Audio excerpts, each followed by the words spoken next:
पुण्याच्या 3 विधानसभा जागांवर शिवसेना शिंदे गटाचा दावा, 2 जागांवर अजित पवार यांचे तर एका जागेवर भाजपचा विद्यमान आमदार। रत्नागिरीत भाजप नेते निलेश राणे यांच्यासह 450 जणांविरोधात गुन्हा दाखल, प्रतिबंधात्मक आदेश असतानाही काढला होता मोर्चा।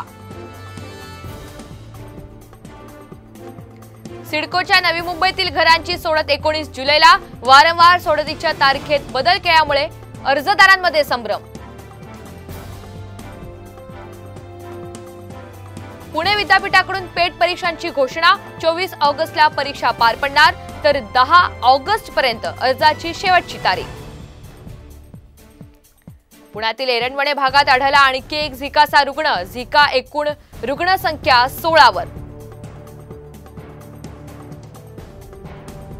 31 ऑगस्ट पर्यंत वरंद घाट सर्व प्रकारच्या वाहतुकीसाठी बंद, रायगड जिल्हाधिकाऱ्यांनी जारी केली अधिसूचना।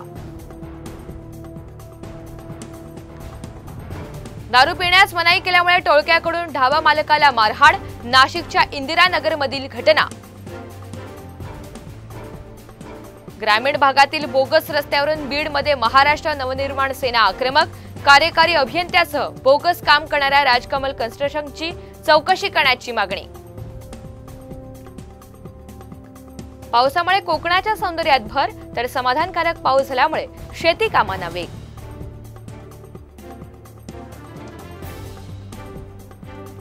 वारीसाठी 40 पेक्षा जास्त प्रवासी असल्यास थेट गावातून बस सोडणार, एसटी महामंडळाचा निर्णय।